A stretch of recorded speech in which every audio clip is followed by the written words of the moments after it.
ایک بار ایک شریر یہودی نے محض شرارت میں حضرت محمد صلی اللہ علیہ وآلہ وسلم کی خدمت میں کھجور کی ایک گٹھلی پیش کی اور یہ شرط رکھتے ہوئے کہا کہ اگر آپ آج اس گٹھلی کو مٹی اور پانی کے نیچے دبا دیں اور کل یہ ایسا تناور کھجور کا درخت بن کر زمین پر لہلہانے لگے جس میں پھل یعنی کھجوریں بھی پیدا ہو جائیں تو میں آپ کی تعلیمات پر ایمان لے آؤں گا، گویا مسلمان ہو جاؤں گا۔ رسول مکرم صلی اللہ علیہ وآلہ وسلم نے اس کی یہ شرط تسلیم کر لی اور ایک جگہ جا کر آپ صلی اللہ علیہ وآلہ وسلم نے اس گٹھلی کو مٹی کے نیچے دبا دیا اور اس پر پانی ڈالا اور اللہ سبحانہ و تعالی سے دعا بھی کی اور وہاں سے واپس تشریف لے آئے۔ اس یہودی کو دنیاوی اصولوں کی کسوٹی پر یقین کامل تھا کہ ایک دن میں کسی طرح بھی کھجور کا درخت تیار نہیں ہو سکتا،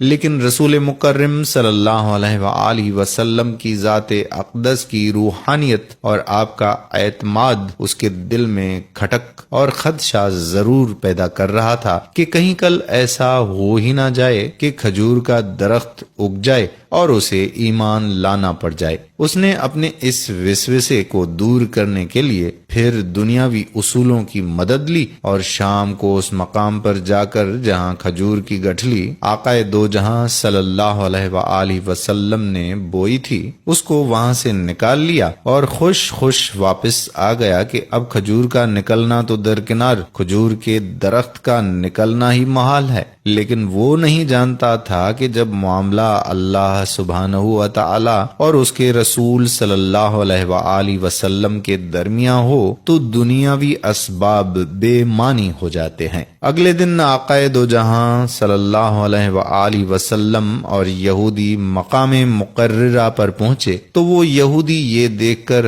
حیران رہ گیا کہ وہاں ایک تناور درخت کھجور کے گجروں سے لدا کھڑا ہے۔ اس یہودی نے جب اس کی کھجور کو دیکھا تو اس میں گٹھلی نہیں تھی تو اس کے منہ سے بے اختیار نکلا کہ اس کی گٹھلی کہاں ہے۔ مرقوم ہے کہ اس موقع پر رسول اللہ صلی اللہ علیہ وآلہ وسلم نے ارشاد فرمایا کہ گٹھلی تو تم نے کل شام ہی نکال لی تھی، اس لیے گٹھلی تو کھجور میں نہیں ہے، البتہ تمہاری خواہش کے مطابق کھجور کا درخت اور کھجور موجود ہے۔ کہا جاتا ہے کہ وہ یہودی اللہ سبحانہ تعالیٰ کے اذن سے رسول اللہ صلی اللہ علیہ وآلہ وسلم کے اس معجزے کو دیکھ کر مسلمان ہو گیا۔ اس واقعے کے بعد سے آج تک بغیر گٹھلی والی معجزاتی کھجور مدینہ منورہ میں خوب اگتی ہیں، دکانوں پر فروخت بھی ہوتی ہے۔ اس کھجور کا اصل نام سکھل ہے، اسے سخل بھی کہتے ہیں، اور اگر آپ کو نام یاد نہ بھی رہے تو آپ اسے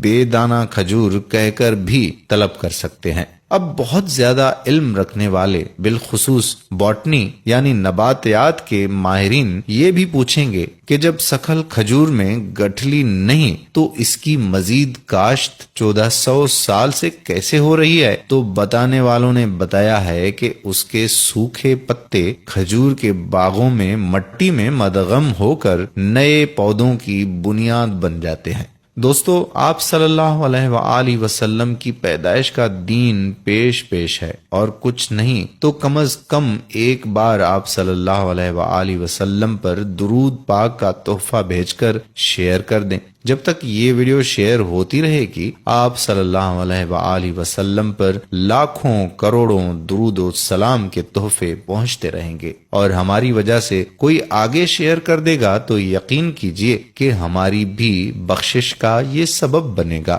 دعا ہے کہ اللہ پاک ہمیں حضور پاک صلی اللہ علیہ وآلہ وسلم سے سچی پکی محبت عطا فرمائے اور دین کے کاموں میں بڑھ چڑھ کر حصہ لینے کی توفیق عطا فرمائے، آمین ثم آمین۔ وما علینا الا البلاغ المبین۔